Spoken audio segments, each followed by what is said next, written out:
Welcome to the Arclight Battery, your power source for all things Warcraft Rumble related. In today's video, I'm going to be showing you the Tirion deck that I use to clear a red level dungeon. So, before we get into it, I just wanted to say a quick thank you for watching. I appreciate you being here. And with that, let's get into the deck. So, we have Tirion with Divine Shield. We're going to run through this kind of quick, just because it's roughly the same as the Jaina build guide. We're just switching up a couple units. But Tirion is running Divine Shield because we need him to not die to AoE. There are a lot of Ogre Mages in this dungeon, which aren't crazy difficult to deal with. You can kill them quickly with Safe Pilot Execute, or distract them with a Quillbore. But there are some times where he would take some AoE damage, and you just want him to live as long as you can to heal your Footmen. And with that, we're playing Footmen. They're not great, once again, against Ogre Mages. However, Ogre Mages aren't super strong to begin with anyway, and there are many ways to deal with them like we already talked about. We're running the 30% extra health talent here. It lets you get value out of your Tirion before they actually enter combat. So the goal is to play them alongside Tirion, so it's a 9 gold cost, but you need to save that so you can get the push going, and then they become a very large wall.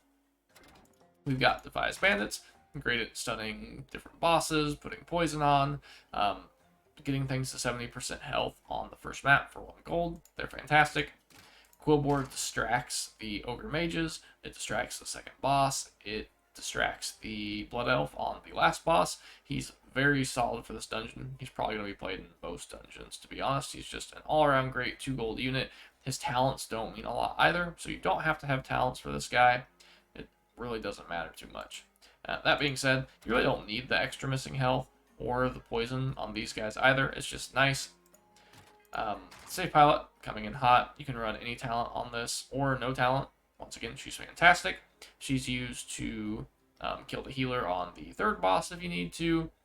She is used to claim treasure chests or on-demand support for killing Ogre Mages. Next we have our Bloodlust. Well, I call it Bloodlust. It's Execute, but we're using it to Bloodlust our Footmen. We also use it to get things below 70% health on the first boss. It helps take care of the side minions on the third boss. It helps claim towers faster if you need to. It's a great spell for this dungeon.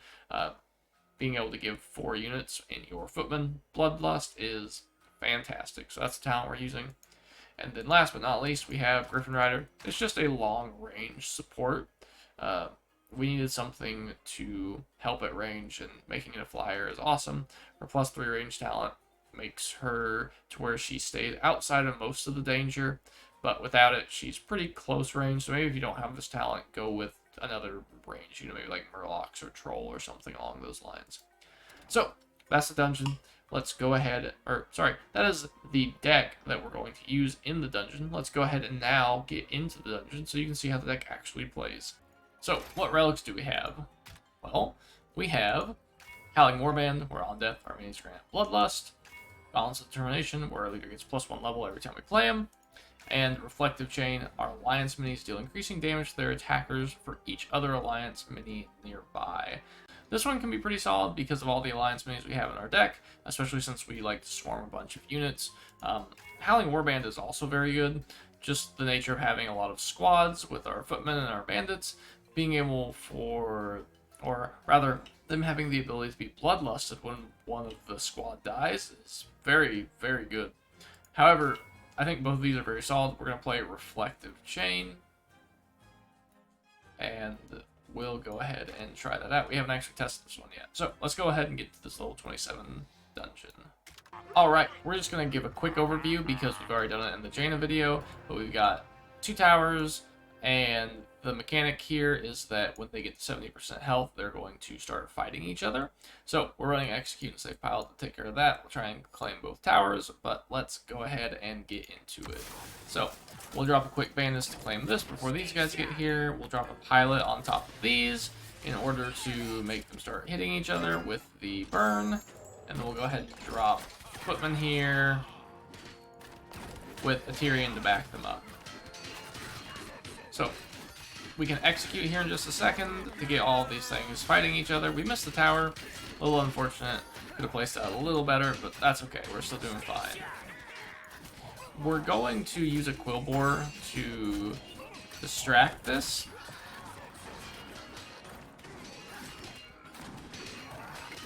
When this gets in range, we'll use bandits to stun it. Okay, good stun. Doesn't even get an attack off. Looking pretty good. Let's go ahead and get more footmen here.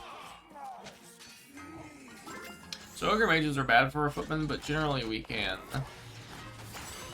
kill them quickly with execute safe pilot, or we can distract them with quill bore. So it's not too terribly bad. We'll go ahead and get some gold going here. We'll probably only get one of it because he dropped his own. And we'll drop another Tirion here. That should make this footman push very strong. These are coming up fast, though. We can get that distracted right away into a safe pilot. And then we've got execute in just a moment. And that should be the end of the map, to be honest. We've got a lot of footmen up here to bloodlust with our execute. Oh, yeah. Yep, this is going to be the end of the match. Not too bad. Stomper Creek's pretty easy. Alright, let's go ahead and claim this reward and see what our next relic choices are. We have spells cast 3 levels higher. Not bad for execute. Helps a lot, especially in the last stage. Armor minis gain an additional 25% physical damage reduction. That's pretty fantastic. It's not going to help a lot for the next level, at least on the boss, but just making our footmen even tankier is fantastic. And then range minis deal increasing damage with each attack. Effect resets on movement. We're going to go with the thick armor kit. It just makes our main goal of what we're doing with Tirion even more solid. So let's go ahead and get into Imulthar. Alright, so we're going to go over a quick Imulthar very quickly here. We're going to push to this tower. We learned in our Jaina video that on overlevel dungeons, you can't just rush the boss. We need to go claim this tower. He does an AoE frontal cone attack. It's elemental. Pretty bad for our footman, but Tirion can heal him through it for the most part, or Quill can distract. And then every time you summon a unit, one of these eyes will also summon and explode on them. So when we summon 4 footmen, it's going to summon 4 of them. It's very bad for our footmen, but they do live, and Tirion can help them heal a little bit afterwards. So let's go ahead and get into it. This one's probably going to be the most difficult map, but we'll see what happens. Okay, we'll wait for these guys to get a little closer, and we'll drop a safe pilot on them, or use our Griffin Rider to clean them up.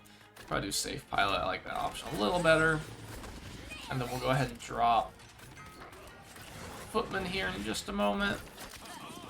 And we're going to wait for this to explode. And then heal.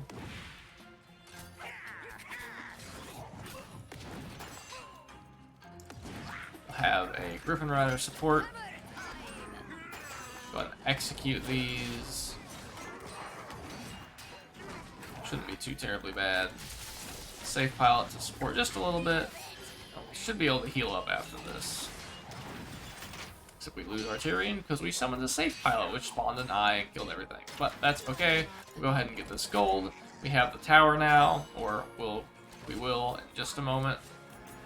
This should be able to live. We'll go ahead and save a little gold, and then we will play footman on top of our Tirions. We should hit the tower instead of those. Yeah, that's really good for us. Okay.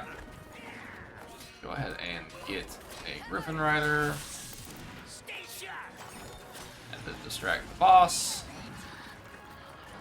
Get some gold here, which we should have placed him closer to the tower, because now this is going to kill him instead of hitting the tower. That's a big mistake you'll make, unfortunately. But it looks like it's about to be over anyway. Yeah, absolutely. It seems like his frontal cone attack actually reflects back that first relic we picked, which is super good. So he kind of just killed himself very quickly there. Pretty easy boss. Alright, let's claim this reward. And what are our last relics? We have each gold you mine partially heals your tower and base. I've heard this is very good in the Discord. However, I don't really think we're going to be in a position where we want to heal our base. We're just going to kill things. Deploying an unbound mini grants +1 level nearby allies. That's very good, especially if we can buff our entire footman army. and then elemental minis gain stealth. We're actually just going to run with this. I think this is super good, especially with our footmen that we have. Let's do another quick map look around. We've got these two units. We've got Crom Crush and Tendris. We can kill them, and then they'll convert over to our side. He does a Mortal Strike. She does a slowing Curse of Exhaustion on the boss. King Gordok gets increased attack speed with each attack. I don't believe it has a cap, so he can be swinging really fast at times. And then this guy just heals. So the goal is to take this tower, kill the healer with unbound units, and then grab him and her roughly the same time, so they walk up together and mirror each other. That way you're not fighting the boss while you're waiting on one. But that's the goal. We'll see if we can execute it. Let's go ahead. We will... I don't want these guys to tank, to be honest. We'll go ahead and do that. These guys need to go to the left, because we're going to go kill that boss with these two. That, execute. Griffin Rider can go down the side. We can get a Kobold over here. I don't know why these guys are going forward. They should be going to the side. It's unfortunate, but that's okay. We'll get Tirion to help heal. We might have messed up here pretty bad. That's okay. This should be able to kill it still. Which means this is going to be just a little late over here. I'd like for all of this to be bloodlusted. Thank you. Go ahead and get that execute and bloodlust on everybody. We might not be able to get this. Level them up. The burn's not going to get her, unfortunately. The stun might be able to reset this. Though, unlikely. Yeah, he didn't even get stunned. So, let's go ahead and save a little bit of gold. We need to cycle here. We need to be able to kill this. It looks like our footmen are pretty tanky thanks to the 75% armored trait. And now we have the Curse of Exhaustion over here, which is awesome. We can get another Tirion in here, and then the healer doesn't really even matter that much. We'll go ahead and get these guys to stun this Ogre Mage, or the boss. Looks like it's going to be the Ogre Mage, and then we will go ahead and just drop. Let's see how far we can level this up. Let's just level everybody up with Quill Boars and Safe Pilots. Doesn't that sound fun? We got Mortal Strike. Why do we need to kill the healer? Oh, goodness. Okay. That's, I mean, fantastic. Our relics really carried us there, I think. But it's okay. Relics were a big part of this clear. But it's very, very nice little showcase of how you can clear this dungeon very quickly in the red, especially if you have the right relics. Relics reset daily, so if you don't get a good relic on your dungeon and it becomes pretty difficult, you can always wait a day and try again. Alright, that's King Gordok. We'll go ahead and claim the reward. Dungeon will upgrade to 28, even though I think it's going to tell me 30. Yeah, that's a bug. It's only level 28. And that is the end of our dungeon showcase. So, if you enjoyed the video, please leave a like or comment or subscribe even if you want to. It means the world. Appreciate everyone watching and being here. And until the next one, thank you so much.